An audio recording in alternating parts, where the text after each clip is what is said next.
नमस्कार साथियों, मैं मनीष भारती संस्कृति आईएएस प्लेटफॉर्म पर आप सभी का स्वागत कर रहा हूं। साथियों, reserve bank of India plastic के नोट लाने की तैयारी कर रही है और प्रश्न यहां से ये उभर करके सामने आया है कि हमारे आपके पास जो कागज के नोट हैं, चाहे वो 10 रुपया का हो, 20 रुपया का, 50 रुपया का हो, 100 का हो या 500 का, इसका क्या हश्र होने वाला है? क्या एक बार फिर से देश में नोटबंदी लगने वाली है, या इस बार ये कहा जाएगा आरबीआई की तरफ से, सरकार की तरफ से, कि आप अपने कागज के नोट लेकर के बैंक जाइए और वहां से प्लास्टिक के नोट लेकर के आइए? ये तमाम तरह की बातें जो है चल पड़ी है। ऐसा नहीं है कि आरबीआई पहली बार प्लास्टिक के नोट लाने जा रही है। इससे पहले भी इस बात को लेकर के कवायद शुरू किया गया था। कुछ नोट को पायलट प्रोजेक्ट के तौर पर मार्केट में चलाने की कोशिश भी की गई थी, लेकिन सफल नहीं हो पाया था, तो वो प्रोग्राम बंद हो गया। अब आरबीआई पूरी तैयारी करके आई है और ऐसा माना जा रहा है कि आने वाले समय में कागज के नोट के जगह पर हम लोगों को प्लास्टिक का नोट जल्द से जल्द देखने को मिल सकता है। लेकिन कागज के नोट का क्या होगा, प्रश्न अभी भी ये बना हुआ है। हाल ही में भारतीय रिजर्व बैंक ने देश में पॉलीमर, यानी कि मोटे तौर पे आप प्लास्टिक कह सकते हैं, प्लास्टिक नोट बैंकों को प्रचलन में लाने की योजना पर फिर से विचार शुरू कर दिया है। आरबीआई के बोर्ड की हालिया बैठक में इस विषय पर चर्चा भी की गई है और जल्द ही कहा गया है कि प्लास्टिक नोटों के सार्वजनिक उपयोग के लिए पायलट प्रोजेक्ट शुरू की जा सकती है। पायलट प्रोजेक्ट, जैसा कि पहले भी मैंने कहा, कि शुरू करने की कोशिश की गई। पायलट प्रोजेक्ट कहने का तात्पर्य होता है कि कोई प्लास्टिक का नोट्स आप तैयार कीजिए, कुछ एरिया में आप उस नोट्स को सप्लाई कीजिए, है ना। जैसे कि हम रख लेते हैं कि हमने चूज कर लिया कि कुछ मेट्रो सिटी को हम रखेंगे, दिल्ली रख लिया हमने, इसके अलावा बेंगलुरु रख लिया हमने, हैदराबाद, पुणे कर दिया, मुंबई कर दिया, कोलकाता किया, चेन्नई किया, है ना। इन तमाम जगहों पे हमने क्या कि कुछ प्लास्टिक के नोट्स तैयार किए और मार्केट में उतार दिए। एटीएम उस तरह के लगाए कि लोगों के पास प्लास्टिक के नोट्स उपलब्ध होने लग जाए। और फिर हमने ये देखा कि किस तरह से ये मार्केट में फ्लो कर रहा है, किस तरह से काम हो रहा है, और इसके आधार पर हम क्या करते हैं, फीडबैक लेते हैं, ठीक है। और फीडबैक के माध्यम से फिर हम क्या करते हैं, अगर सही फीडबैक आता है तो पूरे देश में हम इसे लागू करने की कोशिश करते हैं। पायलट प्रोजेक्ट बहुत सारी योजनाओं का भी होता है, तो ठीक वैसा ही यहाँ पर प्लास्टिक के नोट्स को लेकर के तैयारी की जा रही है। आखिर प्लास्टिक का नोट क्यों? सबसे महत्वपूर्ण बात यही है। इसके लिए सबसे महत्वपूर्ण बात है सिक्योरिटी फीचर्स। इसके जो सिक्योरिटी फीचर्स हैं, इसके अलावा लंबे समय तक टिकने की बात है, उसको लेकर के बातें की जा रही है। और कहा जा रहा है कि दुनिया भर के कई देश प्लास्टिक के नोट का इस्तेमाल कर रहे हैं और उनका अनुभव जो है वह बेहद बेहतर आया है। पॉलीमर बैंक नोट विशेष प्रकार के प्लास्टिक पदार्थ से बने मुद्रा नोट होंगे और ये पारंपरिक कागज नोटों की तुलना में क्या क्या होंगे, देखिए, अधिक मजबूत, टिकाऊ और सुरक्षित। मजबूत कहने का मतलब है, अभी देखेंगे बहुत सारे नोट्स जो है कागज के, वो तो फटे हो जाते हैं ना। आपको भी डर रहता है कि फट गया तो मामला खराब। तो बहुत मजबूत नहीं हुआ, लंबे समय तक नहीं चलता है, सुरक्षित रखना उसे मुश्किल हो जाता है, इन तमाम चीजों को लेकर के। और आरबीआई जो है प्लास्टिक नोट क्यों लाना चाहती है, इसके पीछे क्या उद्देश्य है? पहली बात, नोटों की बढ़ती मांग। डिजिटल पेमेंट होना निश्चित तौर पर देश भर में शुरू हुआ, खास करके कोविड-19 के बाद देखने को मिला, और जो एक तरह से कह सकते हैं नोटबंदी जो हुआ था उसके बाद इसकी शुरुआत देखी गई थी। लेकिन इसके बावजूद भी आरबीआई के पास यह आंकड़ा गया है कि तमाम तरह के डिजिटल भुगतान के बावजूद मार्केट में कैश की डिमांड है, नकदी लोग चाहते हैं। तो कुल मिलाकर के सरकार ने यह सोचा कि अगर नकदी चाहते ही हैं और कागज के नोट को बार बार छापना पड़ता है, चूंकि टिकाऊ बहुत होता नहीं है, तो सरकार को इन तमाम चीजों का बहुत खर्च उठाना पड़ता है। 15 मई 2026 तक प्रचलन में मुद्रा की अगर बात किया जाए, यानी कि करेंसी इन सर्कुलेशन की बात की जाए, तो लगभग 42.86 लाख करोड़ रुपए के रिकॉर्ड स्तर पर पहुंच गया। अब जाहिर सी बात है, अगर रिकॉर्ड स्तर पर पहुंचेगा तो नोटों की छपाई की आवश्यकता होगा, तो उत्पादन लागत में वृद्धि देखने को मिल जाएगा। अब अगर प्लास्टिक का नोट्स आप लाते हैं तो प्लास्टिक के नोट में उत्पादन लागत में यहां पर कमी देखने को मिलेगा, यही सोच है यहां पर। 2024-25 में नोटों की छपाई पर लगभग 6,372.8 करोड़ रुपए खर्च हुए।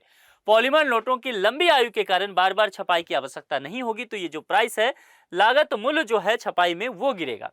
अधिक टिकाऊ निश्चित तौर पर होगा, है ना। हमारे पास कोई भी प्लास्टिक का अगर वस्तु है तो वो अधिक समय तक तो टिकता ही है। थैला ही ले लीजिए, तो कुल मिलाकर के ये बहुत अधिक धूल से, पानी से प्रभावित नहीं होगा, फटने की टेंशन नहीं होगी, गंदा कम होगा, क्षतिग्रस्त कम होगा, और कुछ सुरक्षा की फीचर्स इसमें हम जोड़ सकते हैं। उन्नत तकनीक प्लास्टिक रहेगा तो जोड़ा जा सकता है। यहाँ पर यह बताया जा रहा है कि पिछले कुछ वर्षों में अगर देखेंगे, फाइनेंशियल ईयर 2024 और फाइनेंशियल ईयर 2025, इस दो वित्तीय वर्ष में अगर देखा जाए तो कागज के जो नोट थे कटे फटे, उसको किस तरह से निस्तारण किया गया। अगर देखा जाए ये पूरा आंकड़ा जो है आपको number of pieces in billions में देखने को मिलेगा। 500 के नोट्स देखेंगे तो 24 में यहाँ पर देखा जाए 6.33 बिलियन और 25 में ये बढ़ ही गया 8.98। ऐसे इसी तरह देखेंगे 200 के नोट्स का भी 24 से 25 में बढ़ रहा है। 100 का देखेंगे तो मामूली अंतर है, बराबर ही कह सकते हैं। 50 के नोट में भी 25 में बढ़ोतरी, 20 के नोट में भी 25 में बढ़ोतरी और 10 के नोट में मामूली अंतर दिखेगा, लगभग आपको एक जैसा ही दिखेगा। सोर्स आरबीआई कह लिया गया है। कुल मिलाकर के इतना ज्यादा डिजिटल पेमेंट हो रहा है, इसके बावजूद भी आपको देखेगा कि कागज का नोट मार्केट में है और कहीं ना कहीं उसको डिस्पोजल करना पड़ रहा है, तो उसमें खर्च भी बहुत आ रहा है। इन तमाम चीजों को लेकर के पहले भी कोशिश किया गया था और मिनिस्ट्री ऑफ फाइनेंस ने इन तमाम चीजों को लेकर के जानकारी भी दिया था कि आरबीआई जो है ये कोशिश कर रही है। 10 के पॉलीमर नोटों का परीक्षण करने का निर्णय लिया गया था और लगभग 100 करोड़ नोट 5 शहरों में परीक्षण के आधार पर जारी किए जाने भी थे, लेकिन कुछ तकनीकी चुनौतियां आई और एटीएम की अनुकूलता बहुत अच्छा नहीं हुआ, यानी कि एटीएम उस पेमेंट को, उस पैसे को रिलीज करने के लिए सक्षम नहीं था। इस वजह से कहीं ना कहीं सरकार इसको ये प्रोग्राम उस वक्त स्थगित कर दी थी। अब क्या बदल गया है? पिछले एक दशक में पॉलीमर नोट जो है उसके तकनीक में काफी सुधार आ गया है। आज के समय जो एटीएम सेटल के इंस्टॉलमेंट किए जा रहे हैं, नकदी के प्रबंधन की जो बात है, उसमें ऐसे नोटों की पहचान करना आसान हो सकता है और इसीलिए आरबीआई को लगता है कि इस योजना को हम फिर से लागू कर सकते हैं। क्या भारत ऐसा पहला देश होगा जहां पर प्लास्टिक के नोट्स का इस्तेमाल किया जाएगा? जवाब है नहीं। दुनिया के ऐसे बहुत सारे देश हैं जहां पर पॉलीमर यानी कि प्लास्टिक से बने हुए नोट इस्तेमाल में किए जाते हैं, जैसे कि ऑस्ट्रेलिया में देखेंगे 1988 से ही है, Singapore, Canada, Malaysia, Thailand, Romania, ऐसे बहुत सारे देश हैं जहां पर कुछ बेहतर फीचर्स के जरिए प्लास्टिक के नोट्स जो है वो इस्तेमाल किए जा रहे हैं। कुल मिलाकर के इन देशों की अगर अध्ययन किया जाए तो 60 देशों तक ये आंकड़ा पहुंच जाता है, जिसमें ऑस्ट्रेलिया का मैंने कहा कि 1988 में सबसे पहले नाइट्रोजन नोट ये जारी कर चुका है। इसके अलावा बाकी सारे ऐसे देश होंगे। रोमानिया पहला यूरोपीय देश भी बन चुका है। चुनौतियां क्या है? प्रारंभिक निवेश बहुत अधिक होगा क्योंकि प्लास्टिक पे नोट्स बनाने पड़ेंगे। एटीएम और नकदी का प्रबंधन जो करने वाले मशीन है उसके तकनीकी बदलाव की आवश्यकता होगा और जनता को नए नोट के प्रति जागरूक भी करना पड़ेगा। साथ ही यह भी समझाना पड़ेगा कि पैनिक होने की आवश्यकता नहीं है, जो आपके पुराने नोट्स हैं वो चलते ही रहेंगे। यानी कि जैसे जैसे आपने देखा कि 2000 का नोट्स धीरे धीरे मार्केट से गायब हो गया, अब आपको 2000 का नोट दिखता है नहीं ना? तो ऐसा नहीं था कि 2000 का नोट आपके पास हो तो वो पूरी तरह से बेकार हो गया, ऐसा नहीं होगा। तो धीरे धीरे बैंक क्या करेगी, आपसे कागज के नोट वापस ले लेगी। ठीक है, और जब भी आप बैंक जाने लग जाएंगे, पैसा जो मिलने लग जाएगा वो प्लास्टिक का नोट से ही मिलने लग जाएगा। तो धीरे धीरे आपके जो कागज के नोट हैं वो अपने आप स्टॉक से समाप्त हो जाएंगे। ये कोशिश है, लेकिन कागज का नोट आपका बर्बाद नहीं होगा जैसा कि नोटबंदी में हुआ था। तो पैनिक होने की भी आवश्यकता नहीं है।